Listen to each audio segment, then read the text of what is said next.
Solve करेंगे 1 number fill in the blanks. First में हमारा है एक क्यूबॉइड का 6 फेसेस, 12 एजेस और 8 वर्टाइसेस होता है। सेकेंड नंबर में हमारा है एक हेमिस्फेयर का एक फ्लैट फेस और एक कर्व्ड फेस होता है।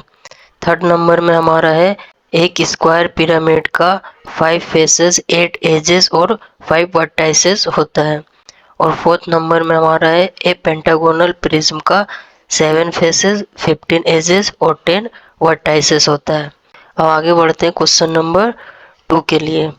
क्वेश्चन नंबर 2 में हमें ये 3 सॉलिड फिगर गिवन है। इन तीनों सॉलिड फिगर का हमें फेसेस, एजेस और वर्टाइसेस बताना है। तो फिगर 1 के लिए हमारा 5 फेसेस, 8 एजेस और 5 वर्टाइसेस होगा। और फिगर 2 के लिए हमारा 5 फेसेस, 9 एजेस और 6 वर्टाइसेस होगा। और फिगर नंबर 3 के लिए हमारा 7 फेसेस, 12 एजेस और 7 वर्टाइसेस होगा। अब आगे बढ़ते हैं क्वेश्चन नंबर 3 के लिए।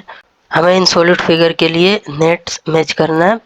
ए नंबर का सॉलिड हमारा 4 नंबर का नेट होगा, बी नंबर का सॉलिड हमारा 1 नंबर का नेट होगा और सी नंबर का सॉलिड हमारा 3 नंबर का नेट होगा और डी नंबर का सॉलिड हमारा 2 नंबर का नेट होगा।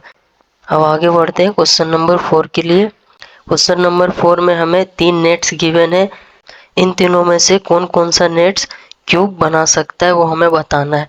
इस तरीके से नेट हम किसी पेज में बना के उसे कट करके हम ट्राई करेंगे कि किस किस नेट से क्यूब बनता है। आइए फिर आगे देखते हैं ट्राई करके कि किस नेट से क्यूब बनता है। हमारे पास यहाँ 3 नेट्स है। चेक करते हैं कि किन नेट से हमारा क्यूब बनेगा। जब इस नेट को हम फोल्ड करते हैं तो ये साइड हमारा ओवरलैप हो जाता है, ये साइड हमारा खाली रह जाता है। 1 नंबर में जो हमारा नेट है उस नेट से हमारा क्यूब नहीं बनेगा।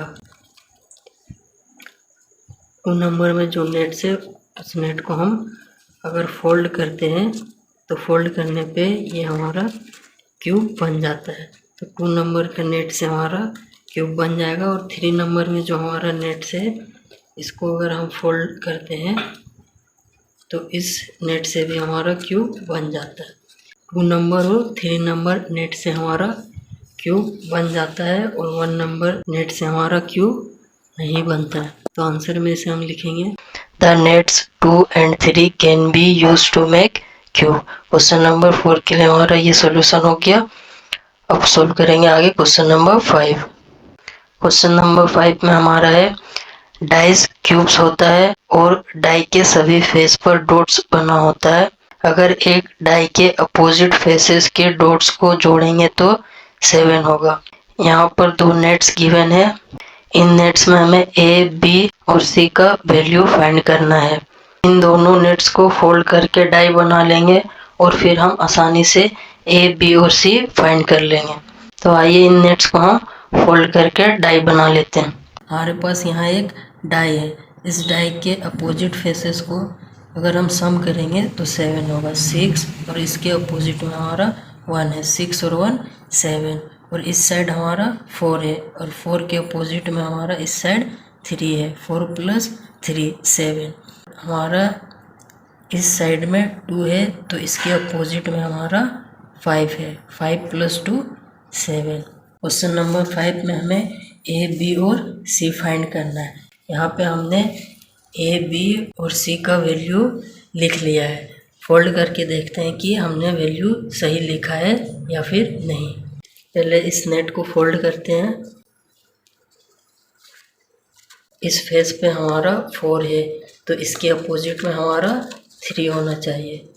तो C = हमारा 3 हो जाएगा। 4 और 3 7 और इस साइड हमारा 1 है तो इसके अपोजिट हमारा 6 होना चाहिए। तो B = हमारा 6 हो जाएगा। और इस साइड हमारा 2 है तो इसके अपोजिट में हमारा 5 होना चाहिए। तो A = हमारा 5 हो जाएगा। तो इस नेट में हमने पहले ही वैल्यू A, B और C का लिख लिया था तो ये वैल्यू हमारा सही है। अब दूसरा नेट देखते हैं, इसमें भी हमने वैल्यू लिख लिया है। चेक करते हैं ये वैल्यू हमारा सही है या फिर नहीं। फोल्ड करते हैं। फोल्ड करने के बाद इस फेस पे हमारा 3 आ रहा है, तो इसके अपोजिट में हमारा 4 होना चाहिए, तो A इक्वल टू 4 हमारा ठीक है। अब इस साइड हमारा 6 है, तो इसके अपोजिट हमारा 1 होना चाहिए, तो B इक्वल टू 1 हमने सही लिखा है। और इस साइड हमारा है 2, तो इसके अपोजिट में हमारा 5 होना चाहिए, तो C इक्वल टू हमने 5 लिखा है। यानी हमने दोनों नेट्स में A, B और C का वैल्यू फाइंड कर लिया है। क्वेश्चन नंबर 5 के इस नेट में हमारा A इक्वल टू 5 हो जाएगा और B इक्वल टू 6 हो जाएगा और C इक्वल टू हमारा 3 हो जाएगा। और इस नेट में हमारा A इक्वल टू 4 हो जाएगा, B इक्वल टू 1 हो जाएगा और C इक्वल टू 5 हो जाएगा। क्वेश्चन नंबर 5 के लिए हमारा यही सॉल्यूशन है। इसी के साथ हमारा एक्सरसाइज 10.1 कंप्लीट होता है।